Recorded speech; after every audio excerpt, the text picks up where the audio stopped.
it was instilled because of Henry Ford, and realistically it was a 6-day work week before, but they put the weekend in just so people can have time to go buy out Henry Ford's cars.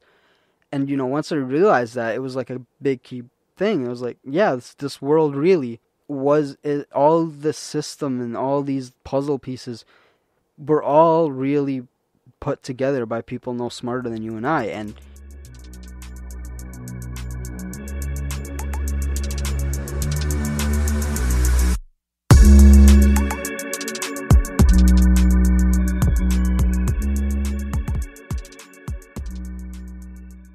hey, what's going on, guys? Welcome back to another episode of Culture Overload, the realest podcast in the game, where it's just some real people having some real conversations. If you're new to this podcast, it's a podcast where we talk about anything and everything from news, politics, story times like today. You name it, we talk it. So if you're overly sensitive, if you are politically correct, this podcast is probably not going to be for you. I don't filter out what I say. I don't really edit out a lot of the extreme shit that I say. I'm not politically correct all the time. So if that's part of your expectations, you might as well leave while your feelings are intact. With all that out of the way, let's get into today's episode. First of all, actually, Happy New Year's. Welcome. First episode of 2021. I hope you guys are having a Happy New Year. Hopefully this year will be a lot better than last. To be honest, I don't know. 2020 wasn't that bad for me, personally. But I don't know about you guys. What do you guys think about 2020? Let me know in the comments.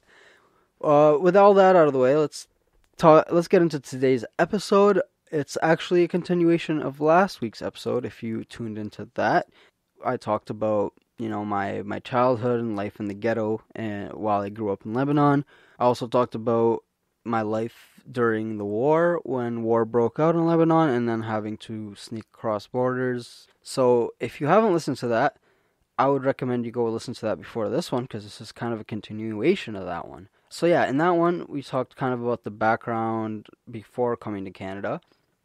Today we're kind of getting into the new life in Canada and all that. But before I get into that, I thought I would kind of summarize. Maybe I should have done this in the last episode. I thought maybe I would summarize kind of the impacts that stage of my life had on me, I guess. So, I had some things I thought I would say. So, the one thing I'd have to say is my parents definitely, reflecting on it and thinking about it now, my parents definitely did, it was a big factor of, how I grew up or how I was raised. My parents were a key factor, and they raised me pretty well. I remember I'm very, focused on giving and, being charitable. When you have, give back. And the one thing that I remembered as a kid, I was kind of looking back, I was like, oh, maybe that, this definitely, without a doubt, this definitely influenced that. But I remember as a kid, when we'd see, homeless people or whatever, people begging for money on the street or whatever, my mom, instead of her giving out the money, she was reach in her pocket. And the rule is, you never, I guess in our culture, or I don't know if it's a religious or cultural thing, but the rule is you don't look at how much you're giving away. So you just reach in your pocket, whatever you have, you give.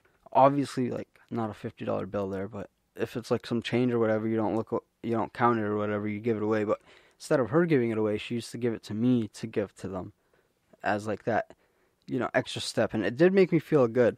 So that's definitely one factor that my parents definitely raising me and instilling that into me as a kid influenced me and who I am today, and made me a better person, I guess, today. And kind of my values and what I believe in and all that. It's definitely a big part of it was how my parents raised me. And besides that, my parents always raised me to be kind to people. My mom's a really nice person. Everyone that meets my mom was like, what the fuck, she's nice. And obviously, as a kid, you never say your parents are nice, because you see the mean side a lot of the time when you're bad and whatnot. But everyone that meets my mom is she's the nicest person ever, and she definitely instilled that into me, and I like that. There's definitely positives, but sometimes I think maybe I'm too nice, and she taught me to be too nice to people. Sometimes I see it in her. She's a little too nice, kind of like a pushover in a way. sometimes I kind of worry about that. But like, she always taught me to be nice and kind to like anyone. That was both my parents, kind of. And as much as I would like to say my dad hasn't really impacted a lot of my life or childhood, but that would be a lie. I would have to say he's very business minded. He's hardworking and all that. And that's definitely some stuff that I took from him. Like the businesses he had in our country and the businesses now. He's even in Canada. He's hardworking as fuck. And you have to admire that, and you have to admit the positive. Like as much as you might hate your parents, and even as much as you're separate or kind of not close to your parents, I guess you gotta still admire or take in the fact that they are still your parents, and a lot of who they are, or a lot of who you are, is also who they are, because literally you spend most of your time with them. But besides that, the good things, I had to comment on that. My parents, a lot of my upbringing, I would have to thank my parents for, and all that work they put in to make me a better person. And then besides that, I kind of wanted to comment on this, kind of looking back, and I think my childhood and a lot of the background definitely impacted my beliefs about, immigration, war, and politics, and that's why I thought these episodes introducing me would be a great segue into the big topics that I'm gonna talk about later, and I'll talk about kind of in the end of the episode, talk about exactly what to expect after this. The big, serious topics that are coming up and the things to look out for. But yeah, like, a lot of my beliefs about immigration, war, and politics were definitely brought up from that childhood, and like my hatred for America, like I'll honestly say, obviously I don't hate every American, but just the overall system and just the general American stereotype, I guess. And I mean, is it really a stereotype anymore? 50%, like the Donald Trump supporters, like that's the type of American that I don't like. The bigot, the ignorance, the thinking you're the center of the world, the thinking that you're helping everyone else, and like the helping everyone else factor. Like when when you look at American troops in Afghanistan and Iraq and all that, as a Middle Eastern, especially as someone that grew up in a war where Israel, America's biggest ally, wasn't going for peace. There was nothing wrong at the time. They weren't going for peace. They were targeting civilian neighborhoods. And I don't know if I mentioned at the end, one of my old building was a whole civilian complex, and it was rubble at the end. So how do you tell me when your biggest ally is killing civilians that you're there in the Middle East for peace, quote unquote peace? That you can't tell me that. That's bullshit. And that's one episode that I really want to get into in depth about in the future, and explain my reasoning behind that. I honestly don't believe. Like, I try to sympathize and empathize, and I watch a lot of videos from American troops and, about their stories and what they see in the war. And yeah, they claim they see it as, oh, they're fighting for peace. And, a lot of even people in the Middle East might actually like America there because they think it's for peace. But realistically, like, the whole reason they're there to begin with was because of just shitting on us and just holding us down. The Middle East is there's so much potential there. When your ally is killing civilians, how are you supposed to make me believe that you're in the Middle East for peace? And when I came to Canada, even like when I heard Canada is in Afghanistan, even one of my teachers when I was really young here was, I think he went to Afghanistan or whatever, and I remember when I was a kid, I was like thinking, wow, Canada is killing us too. And that was really like, that's my whole belief of that. Like, Israel was going after civilians. How is America not? Claiming that you're there for your bullshit war on terror that realistically you created in the first place. And I'll get into why I think they created in the first place in another episode, because that's a whole tangent by itself. And that's why I talk a lot about American politics, because it just pisses me off. And by the way, like, Israel was complete pussies. Like, that's the one thing that I remember, and every time I kind of think about it, it gets me so mad, and I gotta control it, because I could say some shit that can be pretty intense. But they were like such pussies. Like, throughout that whole war, you never see them actually troops on ground fighting. They use their technology, they sit in their little planes, and they just airstrike everything. They're just pussies. Like, every time I think of that, that's just pussy. That's not even war. When you sit in your airplane and you airstrike civilians. How pussy of you. How... I don't... I'm gonna move on before I get too angry here. Which, makes me go back to the whole U.S. and the Middle East isn't really for peace, isn't war on terror. It's all money. It's to keep a war going so the big names, and I'll get into depth in a whole separate episode for this, but to keep the big names going, keep the money flowing to these companies. America spends so much money on you wouldn't even know. It's fucking insane how much money they put towards military. You would think they don't have anything wrong in their country when you look at how much they spend to their military. Moving on, that's a whole thing by itself. My immigration beliefs, like I said earlier, were really influenced by that, especially with my immigration to Canada and what I see through logic. And my whole thing is everything that I try to, every opinion that I try to have now is I try to logically go through all the factors and try to break it down logically and try to come to my belief. So it's not just like, oh, I see this, oh, and that's fact. I try to logically evaluate situations like the COVID thing, but yeah, like all of that kind of influenced by my childhood. And then back to the America thing, it's why I get so angry when I look at their politics and their ignorance, and they look at the Middle East and they're like, oh, that's a shithole. Because the reason I get so angry is because your fucking country is the reason we're in this place. We've been just choked down. Every time we start to have good leadership, we get choked the fuck out. The Middle East has so much potential. Like, the oil alone, we could have fucking skyrocketed. Imagine that. Iraq, Iran, and now they're technically developing countries. Syria.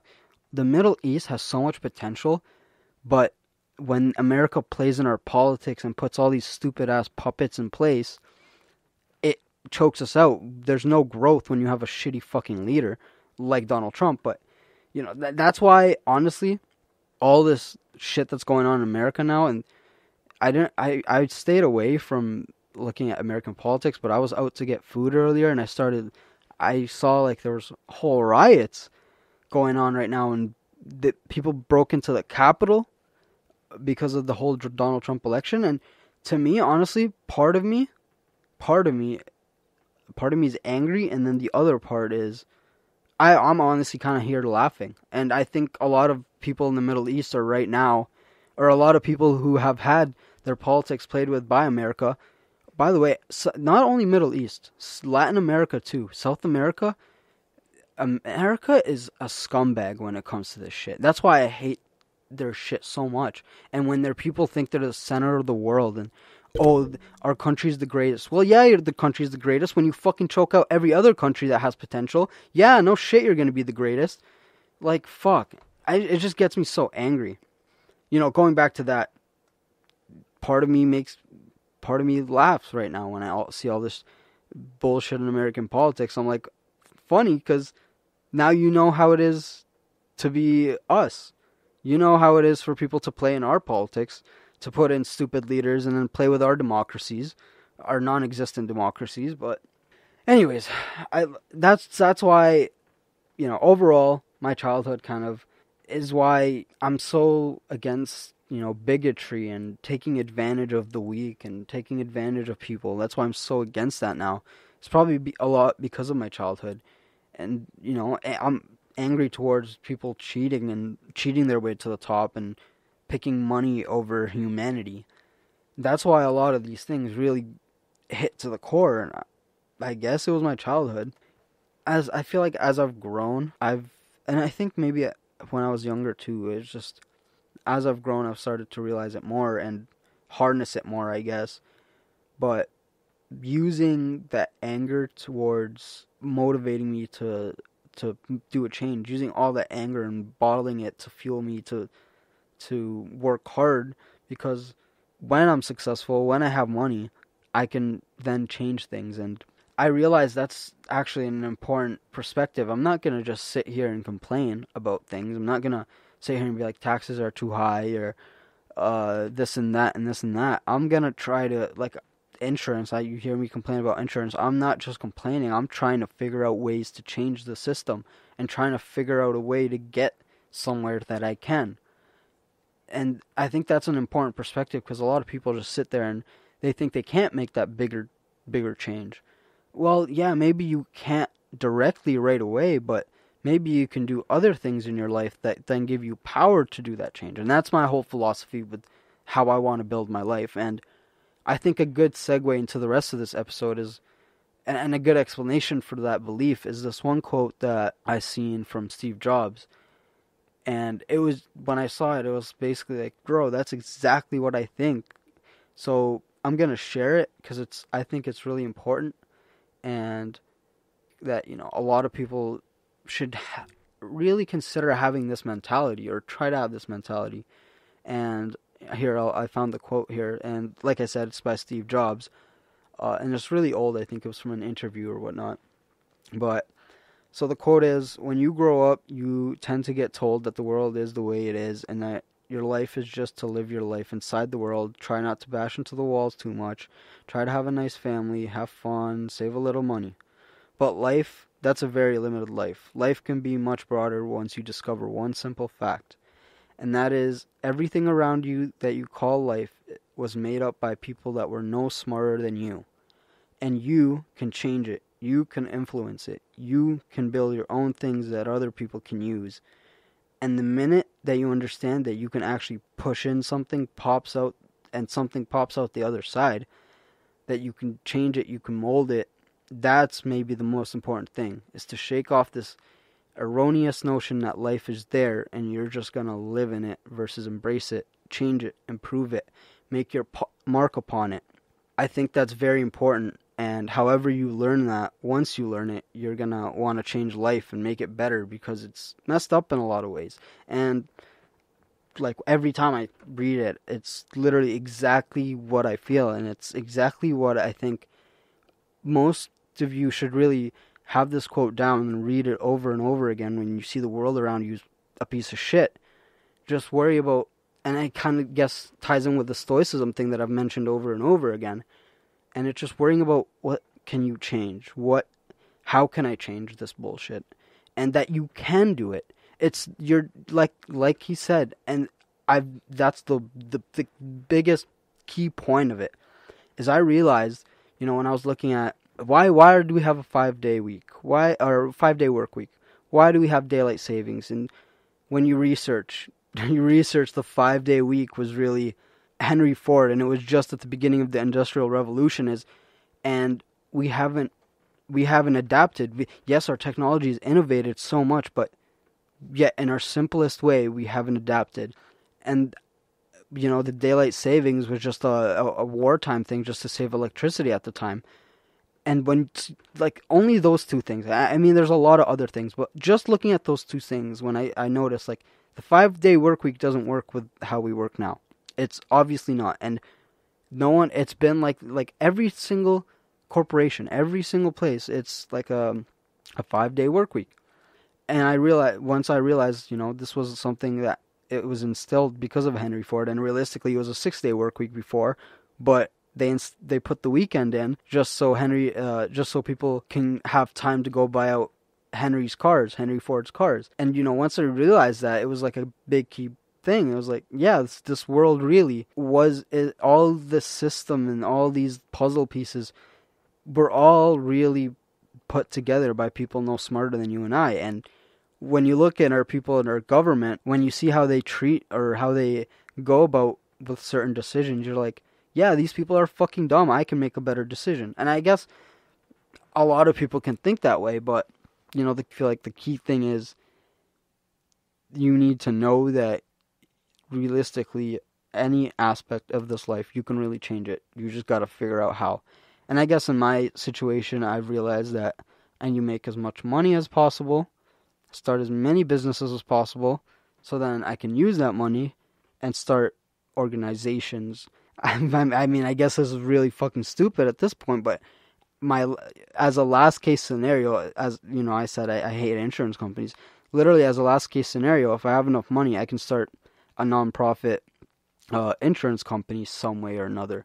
And if I have a lot of money, I can go around loopholes. I can invest and go around loopholes and do whatever the fuck I need to do. When you have money, you have power. In my mentality, at least that's my mentality. And you can change the world in other ways. You can change the world in a specific sector.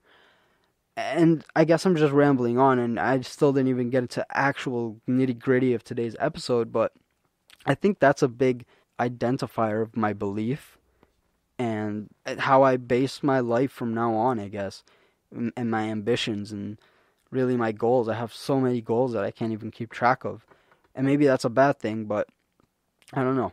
But with all that out of the way, let's actually get into today's episode. I thought that would be a great kind of way to segue into the way I became, I guess, the growing up that I did and the rest of the life that I guess that I lived through. And this part's a lot easier and a little maybe less entertaining than the other one. Hopefully it should still be useful. I try to plan it out to make it still entertaining and still have a takeaway at the end of it. But with all that out of the way, with all the rambling, if you stuck through, I love you. But let's get into the story.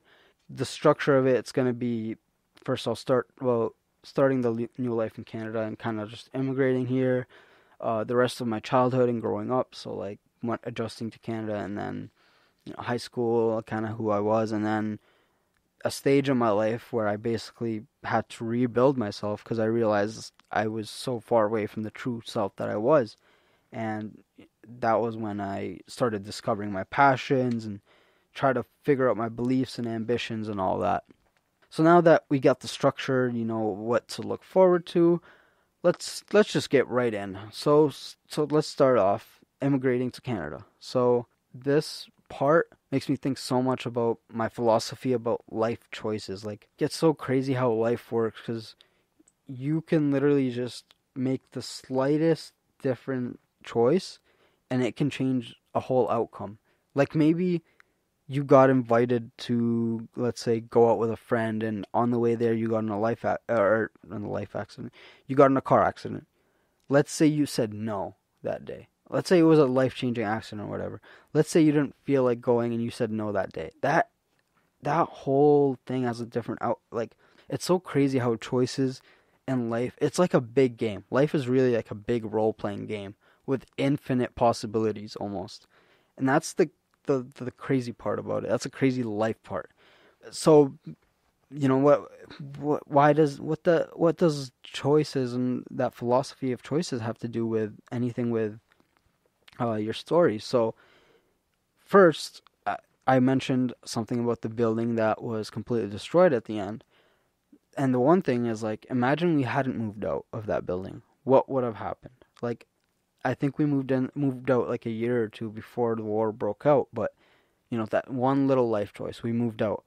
And then the other big thing was, in terms of immigrating to Canada, was we actually applied to immigrate like a long time ago, and we had many opportunities, except it was to different countries. It was like to places in Europe, like Italy, Germany, and France. And France was probably like the best option because my dad already knows how to speak French as a second language. That's what they taught him in his country. French as a second language, so he already knew that. So he was saying that was a high possibility that he was going to go to France. But in the end, Canada came up and they decided this was the best choice for me and my future because I knew English and they heard a lot of good things about Canada.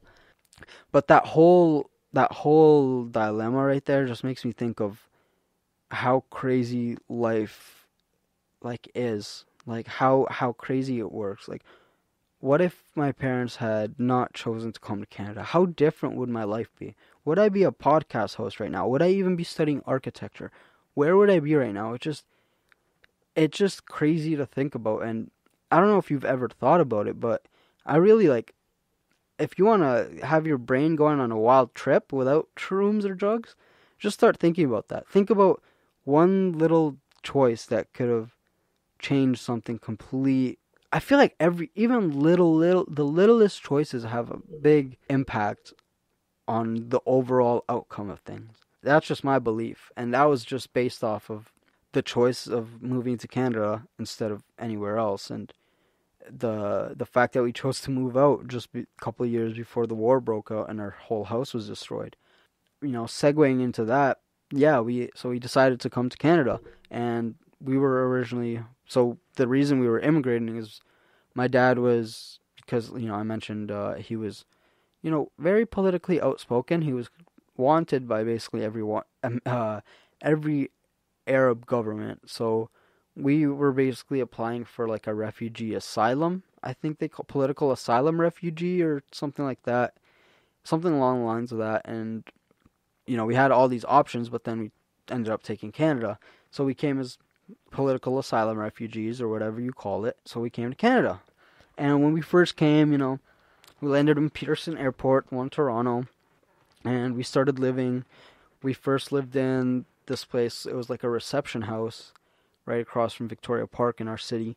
It was like a big house, but it had like multiple families there, and they basically start your transition to life there. You have like a bunch of people that take you out to the bank, open up a bank account, and get all your life kind of started, and teach you how to go grocery shopping, kind of teach you the system, how things work here. So that was when we first moved to Canada, and that was kind of in the process when they start looking for a house for you or like an apartment to move you into.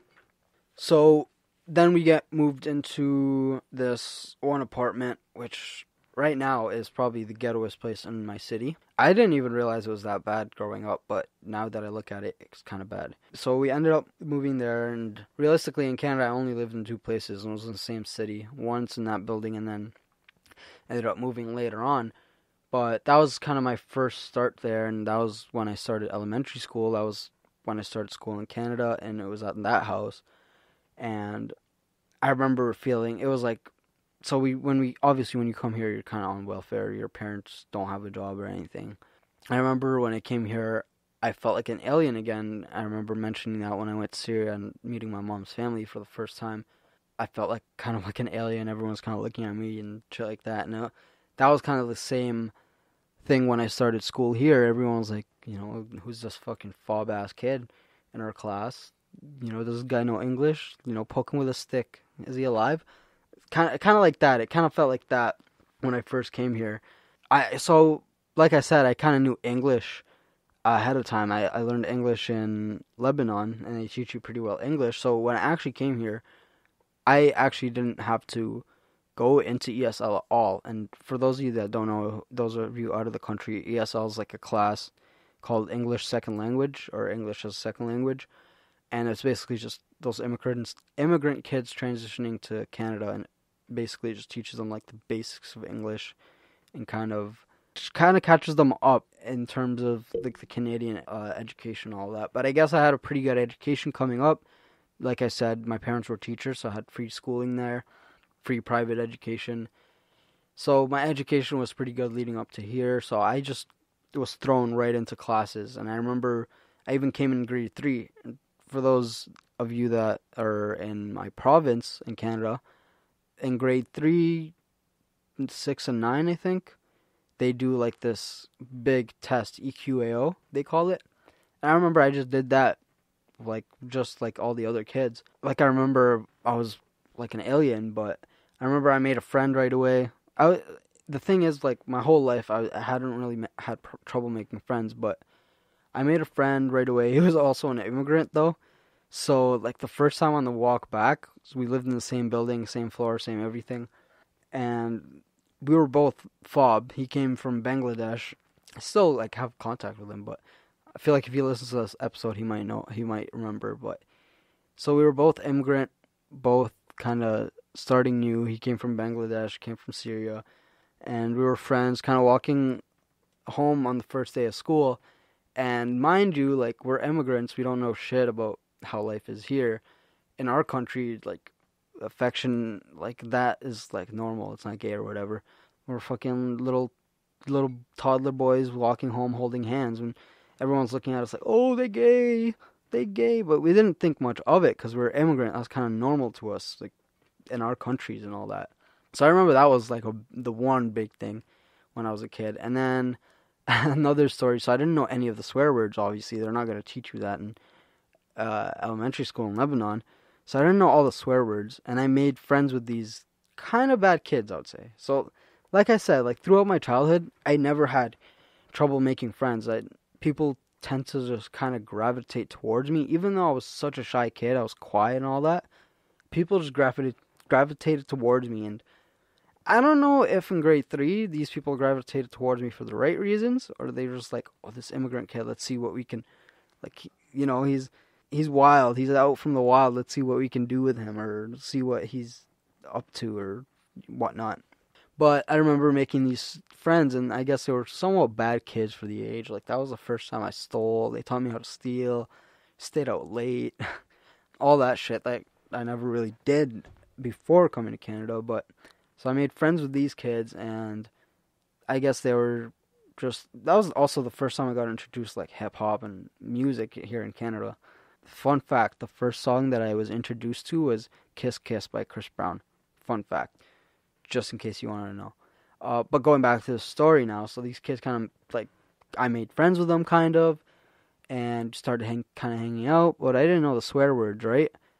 And we were in grade 3, so we were like at I don't know what we were doing, like doing some sort of art project, sitting in a group circle or whatnot, and then one of the kids tells me to like say fuck you to this preppy girl. I still know this girl's name too. I'm not gonna say the girl's name, but she was like the most attractive girl in our class and the preppy kind of stuck up girl. And they just told me like, yo, go tell her to like fuck you or whatnot. So I didn't think much of it, so I go and do it, and this bitch right away, teacher, fucking snitches on me. So the teacher's like, why do you say that? I'm like, I don't know what the fuck it means. She's like, it's a bad word, don't say that. Next time ask me first. And I remember I was really embarrassed. That was when I started learning swear words. I'm like, maybe I should start learning how to swear in English, so I can keep myself out of trouble. But then, that was kind of the hardest part of adjusting. I started kind of adjusting pretty easily, kind of like a normal kid there. Just kind of started meshing with all the kids. And that was when I also got introduced to dating. This will be pretty important because ever since I got introduced to dating, it was like I always had to have a girlfriend, it felt like. And I remember the way I got introduced to it was just me like watching shows and seeing like all these guys like, oh, girlfriend, like it was just thrown around in TV shows here in the media. So I remember, I was just trying to flex as a kid, and this girl was talking to me. I don't remember the exact conversation, but I was just trying to flex. And I was like, yeah, I got 2 girlfriends. We went to the movies and whatnot. And then she was like, oh, really? Then I don't know how it went on. And then she's like, oh, I'll set you up with someone. And then she sets me up with this girl. And then that was like the switch that turned on dating for me. Like ever since then, it was like girls, girls, girls. I remember, I don't think that was the first time I was like, the cooties thing. I think I really started noticing and looking at girls more was even back in my country. Like, I remember we do weird shit over there. Like, guys and girls don't really talk much. And so I remember we do the cat calling thing, and this hot girl in our little Arabic school back then when we were little kids trying to get our pipe on. But yeah, I remember I was turned on to dating, and it was like that switch was never turned off. After that, we were living here for a while, I think a couple of years, and then my parents kind of end up starting to fight again. They end up getting separated, divorced, whatnot, which I won't get into the details of that, but they ended up separating, and then we ended up moving to a new neighborhood, and this was like, we ended up moving from like an apartment to like a townhouse. This community was basically all like single moms. It was like noticeable. It was all single moms with kids. And everyone in my neighborhood was basically around the same age as me. That was the coolest part. Like all my best friends, even to this day, like there's a couple of my best friends that still live here from those days. But we ended up moving, and that's where I still live to now, to this day. We ended up moving there, and I was kind of embarrassed of my name, or thought it was weird. And I moved here in the summer, so I started meeting people. Like, I remember the way I started meeting people, I was chilling in the backyard, and there's I'll mention his name. He's still my best friend to this day. One of my best friends to this day, Alex. He'd come up with his water gun, and he like, I don't know if he did it on purpose. He probably did. I was like the new kid in the neighborhood, and I'd ask my mom, "Hey, mom, can I sit in the backyard?" And our backyard had a little fenced off area, and I would just sit there and watch. And it was kind of like what I did when I was a kid in my country, was watching out the back and seeing the world. And I even did that when we lived in the apartment when we first moved here. I would just kind of look out the window, and especially when it snowed, I loved when it snowed because there was a parking lot across the street, and I would always watch the plow just plowing the parking lot. But yeah, we moved here. I was sitting in the backyard, and Alex comes up with his water gun. My backyard faces another house, like the side of the house, and there's a wall there. So he has a water gun. He sprays his name, Alex, on the wall. Right? I'm like, okay, cool. And then as I lived there longer, I started going out with, I don't know how, but I started playing with the kids. The kids asked me if I wanted to play manhunt, and I played manhunt, and then we all got kind of acquainted to each other. And I told them my name was Tyler because I was so embarrassed or not embarrassed. I thought my name was weird and hard. So instead of trying to explain, I just try to go with a white name. I was like, yeah, my name's Tyler. Just call me Tyler. So it stuck. Everyone called me Tyler. And mind you, this was in the summer. I didn't go to school with these kids yet. And everyone started calling me Tyler. Everyone knew me as Tyler. And then we start school. We start at this new school in the new neighborhood for my first time. And all the kids that I obviously met in my neighborhood, that I told them my name was Tyler, we obviously were going to be in the same school, and we're the same age, so we're going to be in the same classes most likely. So I remember my biggest worry, I was like, oh shit. Like, I didn't worry about it till we got into the lines. I'm like, oh fuck. When they do attendance, what am I supposed to do? So I remember that was my stress, like, the whole time. Like, we were lining up and whatnot, and I was, like, just stressing. I'm like, oh my god, what am I going to do? So we're in class. We all line up, go into our classrooms. And then the teacher's doing attendance for the first time. And she's going through the list, and then she goes to my name, and I'm like, oh, fuck. So she says Moaz, and I'm like, here. And then she points at, she looks at me, she's like, oh, you? And then, like, I try to hide it off at first. Like, I was like, here. And then I, like, try to whisper it, but obviously I had to be there because I was there. So I was like, here. And then one of the kids that knew me as Tyler, of course, the teacher's like, oh, that's you? And I'm like, yeah. And then one of the kids is like, no, that's Tyler. And I'm like, little did you know, kid, my name's actually Moaz.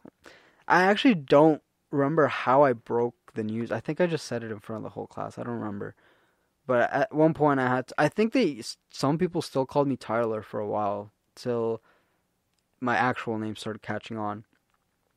But that's one story I thought I would include. You guys thought would be funny. So from now on, in my future episodes, my alter ego is going to be Tyler. From now on, when I'm referring to Tyler, I'm referring to alter ego me, the fuckboy me. Okay, that's note for future episodes. But yeah, so that was the whole Tyler story, and I think I was starting grade 5 in that school, and I was starting a new elementary school, and every girl thought I was cute. So I was a huge player. Since every girl thought I was cute, I thought I would take advantage. So I would go from, one girl to another, to another, to another. I basically ran through the whole school by the time it was in grade 6. So I was known as a player, and, my name was basically in shambles for the rest of my elementary school year. Actually, I was known for a player for a while, and I was a player for a while, I would have to say. Like, I was pretty dumb. And we'll talk about that later. So, yeah, at this school, in this new neighborhood, it was basically when I met my life friends. Like, Abdullah, I met him there. Marco, the one we've had on a previous episode, Noor, Alex, all these friends were the ones that I met when I moved here. So, basically, I met my life friends at the school. That was also, like, when I was really young, I started making YouTube videos, and they were like kind of stupid little vlogs when I was a kid, which obviously I'm not going to say that YouTube channel is, but they're still up. Those videos are still up somewhere. Yeah, I started a YouTube that I would do like stupid ass little vlogs, and I'll play around with editing tricks. Like I'll look up like how to make clones in editing and all this shit, and I'll try to make it, and then I would look up tutorials. Like that's when I started really using. That was like when it clicked. Like, oh my god, you can literally learn anything on YouTube. So that was when I started learning. Looking up how to do anything on YouTube. So, yeah, that was like a big part. I started YouTube. I started making little stupid little vlog videos. I was so motivated to, and yeah, YouTube started becoming like a big part of my life. And I noticed you can really use it to learn, and it could be a useful tool. So then I started my first YouTube earlier on, and then later on, as I got older, my dad finally bought me an Xbox. So when I got an Xbox 360, I started getting into gaming. My first game was like MW3, and I was like really into COD. I started really getting into gaming, hardcore, and then I got introduced to clans, if you know what that is. Basically, back then, there were, like in Call of Duty, there'd be these clans, and there are these really big names. Like right now, FaZe Clan, I don't know if they still do gaming. I'm pretty sure I think they do still gaming, but the FaZe Clan was only known for their, what's it called? Their gaming. And clans, what they would be, it would be like a sniper clan, and they would have like a sniping team. So it would just be a bunch of people that get really nice sniping clips, like feeding or trick shots or whatnot. And that was like a clan network, and there would be the video editors, of course, and the graphic designers, and obviously the big clans like FaZe, Optic, and whatnot. They actually had an MLG team. So that was like a big thing, getting introduced to clans. And then as kids, we'd always be like, yeah, let's start this clan, let's start this clan. So then I really amped up like the YouTube. I started doing more gaming commentaries, gaming focused YouTube, and then that was like when I really went hardcore with the graphic design. That was when I started learning and turned on to graphic design. I started learning Photoshop and all this shit, and I started designing stuff for people around me, like logos, and I did thumbnails for my YouTube videos, and I started like learning as I went on, learning from other kids around me and whatnot, and just kind of improving on that as I went on from like the ending stages of elementary school and throughout high school even. Yeah, so I got into gaming, and then that was also when I started noticing those were the first signs of depression, and I'll get really in depth into the whole when I do the whole special episode on it. That was like the first signs of depression in my life, and it was like at a young age I was kind of like this, kind of overseeing your death or your funeral in a way, and that was kind of like the main thing that first showed its signs, and that was like the only thing. And I noticed that kind of growing up for a while, that was kind of the first sign and the main sign. But then then it was all that early life was kind of done, and I started high school, and then that was kind of like a big shift in my life. So at the start of high school, I don't know if anyone else went through this, but everyone kind of was like in elementary school, after they teach you in health class about all the drugs and shit, you're like, oh, I'm never going to touch drugs, I'm never going to drink and all that shit. But I remember grade 9, I don't know, I probably to fit in at the time or whatnot, but I remember the first party I got invited to, I was like, you know what, let's get high. Let's smoke weed, let's see what it's like. I don't know why I was turned on to it for some reason, but that was like the first thing. I know I smoked, but I didn't want to drink for a while. Like, I was against drinking for a pretty long time, I guess. I don't remember when I first drank, but I remember the first opportunity I had to smoke weed was that first grade 9 party, and I took it. It was such a weird experience. We'll talk about that on a different story time, but that was like my first time smoking, and then, yeah, I didn't drink for a while, but I ended up doing that too later on. But I always, like, even in high school, I kind of always knew I was into business and design, and I knew I wanted to have a business in the future. Like, that was my ideal goal. Like leaving school and all that, I wanted to have a business by the end of in my life. Sometime in my life, I wanted to have a business. I even started when I was in high school in grade 10. We had to do like a T-shirt design for this one class and print it, and I was like, "Yo, this is cool." And then I did all this research and whatnot, and when drop shipping was really just starting, when Spreadshirt was like the drop shipping for shirts, I started like a whole Spreadshirt like t-shirt or clothing store and did all these designs for it. Obviously that fell through. Like that's why I'm so motivated now, because there's so many things that I tried when I was younger that I just didn't follow through with. Like I didn't market that enough, and I didn't go hard enough. Like my profit margins were like $5, not even, like maybe like $2, and I had to make some pretty high prices to get that profit margin. So it wasn't, I didn't really sell anything at the time, but I was always business motivated. So then, my first 2 years of high school were like whatever. I was kind of hanging out with the same kind of kids that went to elementary school with, because some of them ended up coming to the same high school with me. So I was hanging out with them for the first couple of years, and then I don't know if this happens with anyone else in high school, but as your high school career progresses, your circle just gets smaller and smaller, and then you just start hanging out with different people altogether. And that was when what kind of happened in grade 10 leading into 11 summer was a bad switch for me. And this is when I say, when your parents, this is when I realized, reflecting back on it now, when your parents tell you like, don't hang out with bad kids, or, show me your friends and I'll show you who you are, or some quote like that. That's when I actually started realizing that was actually true, is because I had these friends and I had these parts of my life growing up, and to this day, there's some things that I still, like, I'm fighting with and still trying to go through. And I remember the one thing, so I remember also, like, the one thing they teach you is, like, oh, drug dealers will give you drugs for free at first. And I was like, nah, like, who's going to give you drugs for free? Like, I used to buy my weed and shit. But that grade 10 summer, I remember I started hanging out with this drug dealer that lived in my neighborhood, and I started spending a lot of time there. And yeah, weed isn't addicting itself, but then when you mix tobacco with it, that's when shit gets, it's pretty bad.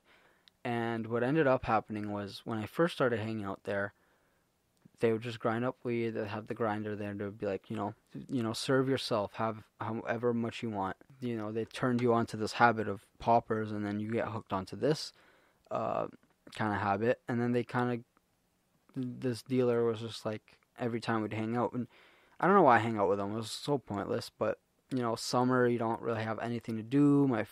I don't know what was going on with the regular friend group, but most of my days, like, I would wake up, I would eat, and I would go chill in their backyard for basically the whole day.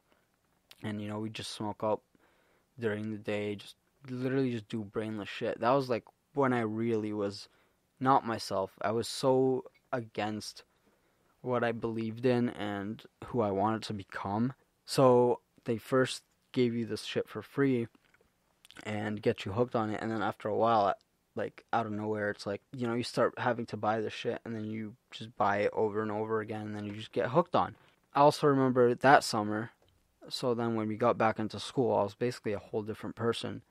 I started hanging out with different people at break, and I made these friends that later I lost them, but I think it was meant to happen. I honestly think it was somewhat meant to happen, because if I would have maintained that friendship, I could have, I don't know, I might have been changed for the worst. But I ended up making these friends, and that was when I first started skipping class, smoke a lot, smoke at school. Like, I never used to do that. We'd go break, we'd go smoke and whatnot. And I remember those were the friends that I had for, the continuation of high school. And that was, like, so against me, and I was basically just focused in high school, was trying to be that popular badass kid, and I strayed so far away from the true me, the one that kind of like knowledge and learning and the nerdy self, I guess I would say. But yeah, I then grew up, I grew up loving strategy. Like, I always loved building games, and those city building games, and Minecraft was a big thing. So, and graphic design, and I always knew I liked designing things. So I knew like that was a big part of my life growing up. So some part of me already knew that I kind of wanted to get into architecture because of that. But then I did a personality test, and once I did that personality test, it literally explained me, and it was so weird. It literally just kind of approved the decision of architecture because in the career choices that were recommended for my personality type, it was like graphic design, editing, all this shit that I've already played with as a kid, and then architecture is one, and it said this personality types likes to use computer like programs and whatnot just to create something else, and that was a big part. I was like, okay, then I know for sure this is something that I could pursue and something I would actually love and enjoy. So that was like the big part of how I ended up deciding on my program. And I remember I tried to, at the end of high school, I know people are excited. They're like, they just want to get out of high school. They want to start life. But I was the complete opposite. I was looking at people that wanted to leave high school. And I'm like, you really want to leave this? This is heaven right now. You can be carefree. You can break the law and not get into that much trouble. You can get like a slap on the wrist. Once you're 18, first of all, you're legally like you can't make any more mistakes. It's over. There's no more mistake. Law mistakes are detrimental to your like life. And I learned that later on with something so stupid, but I'll do a whole story time on that in a separate thing. People were looking at, growing up, they were looking forward to it, and I was like, are you guys dumb? Like, you guys know, as soon as you're out of high school, just stress, stress, stress until you die, basically. My life outlook was, once you get out of high school, you're stressing in college or university, and then after that, you're stressing to get a job, and then once that, you're stressing to just have that job and pay the bills. And that was like, maybe that was like a big part of me where I just don't want to live that life working for someone. I want to be financially free. But a lot of people are excited to get into college or university to start their life, but I didn't see it that way. I saw it the opposite way. I saw it as once you start college or university, it's like snap, game on. Life is here. Like start working on shit. You're an adult now. And I think that was why it was such a big growing moment for me, like college. I would say in the past years, 3 years alone, I've exponentially grown as a person in terms of everything, just like reflecting and looking at my goals and just improving myself as an overall human being for myself and for people around me, I guess. But yeah, that was like my high school thing. And then at the end of high school was also the time my depression started, like actually, like I was starting to become concerned because I was starting to get more signs, more kind of more suicidally thoughts kind of thing. So there was a lot of red flags there. And then those were starting to show like near the end of high school. But I didn't pay much mind to it. I kind of ignored it going on. Then when I started college, that was kind of when I started growing, kind of discovering the true me. Yeah, my first year of college was like, it almost felt like I was starting from scratch again, because all these friends and all these friendships that I've harnessed or worked to grow in high school were really just completely against who I am and what I believe in. Like I said, a lot of the time I hung out with these people that are just kind of sitting there in a trap house just getting high all day, or planning out criminal activities, and think that's the way to the future. And as I've clearly shown, that's not what I believe in. So that was kind of why I felt like I was starting from scratch. Those were all the connections that I had, and all the main connections were I basically couldn't relate to them anymore because I realized I was a whole nother person than who I was trying to be in high school. So I only really had my 5 true friends that kind of had through elementary school, but at the same time, we were all kind of invested in our own lives. We were all starting school. We were all working on our own projects. And another thing I started to notice was, as you grow, you kind of discover what your interests are and what you kind of like.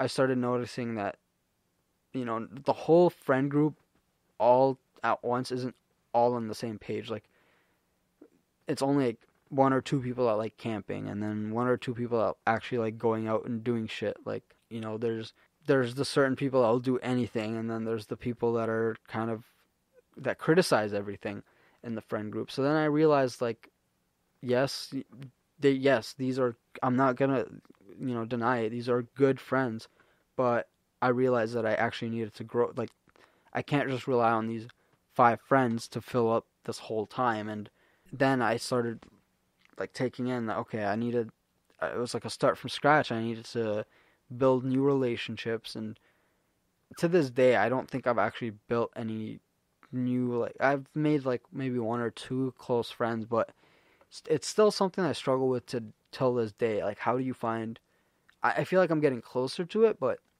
it's like, how do you find people that are not brainless and kind of like same interests as you, and have the same mindset as you, or similar mindset.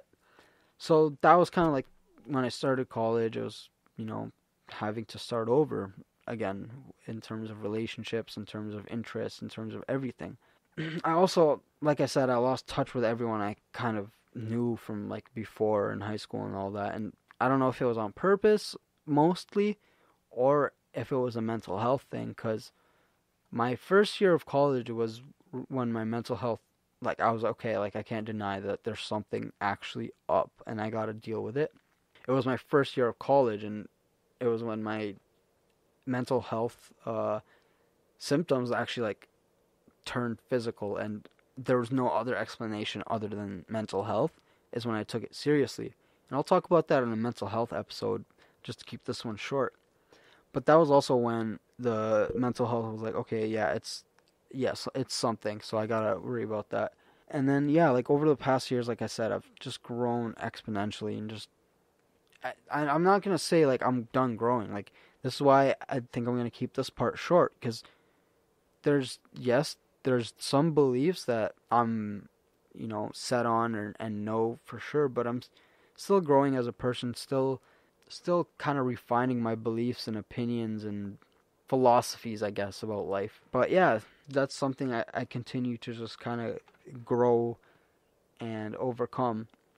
And then that was also like in high school again, or college again, when mental health kind of peaked again, was when I had to address the girl issue. Like, I remember I mentioned it. Those girls were like a big part of my life ever since I got introduced to it. And it got to the point where I was judging my confidence and self-esteem off of that. So I realized that also had to be a change. So then I kind of just stopped talking to females for like a year, stopped focusing on it, and kind of just focused on myself. And that's when I realized that, instead of, I felt like I realized there was a gap there. If I was looking for females for attention, there was something wrong, and I realized it was that not being able to compliment myself type of thing. And that's when I realized, okay, if I wanted to not worry about females and whatnot, it's that I had to be confident with myself, and kind of self-reflecting, and be able to compliment myself, look at the positives, and be able to admit the negatives, be able to admit what I'm insecure about to myself. And that was like the biggest key of overcoming that. And that's something I really recommend. If that's something you feel like you worry about, or something that's concerning you, or there's something on the outside that you feel like you need to validate you, if you need someone or something on the exterior to validate you, that is when you need to kind of self-reflect. That's when you need to realize, like, okay, it's all right to compliment yourself. Like, when I growing up, I thought like complimenting yourself or saying anything positive toward yourself was just kind of cocky, or I don't know. I felt like you couldn't really be the judge of it. I felt like you had to wait for someone else to always say that. And it's still something that I go through today. Like, it's not something I've completely overcome, but in terms of the female thing, it's like I've learned to be okay, or not, I haven't learned completely, but I'm learning to be okay with complimenting myself, and being able to praise the positives in me, and not waiting for someone else to give you that. But that was like the one big thing that I feel is important. And I'll do a whole episode on that too for the boys out there. But yeah, that was also like when I started becoming more confident and knowing I can achieve all the things that I kind of wanted to put my mind to and focus on, I can really achieve it. And that's now why I'm like right now I'm in the process of kind of figuring out all the puzzle pieces and the roadmap to get me to where I want to be and to be able to achieve the things I want to be. But yeah, that's gonna conclude the episode. Again, a long one indeed. I hope you guys stuck through. I don't know if I started going on shambles halfway through that, but I hope I was consistent. I hope you guys enjoyed it. To summarize, I would have to say that, you know, the one thing is that I'm actually thankful for everything that I've been through in my life, because I know that one day when I'm successful, and I'm telling you right now, I will be successful. I will be rich. There's no doubt about it. I will say that right now, because I will work to get there. But I know that when I get there, I'm going to know the value of getting there, and I'm going to know the value of money, and I also won't look down to people that don't have the same opportunities as me and that are at the bottom. I'm going to appreciate that, and I'm going to know what it's like. So I'm not going to look down at anyone, and that's why I'm thankful for my whole life leading up to now.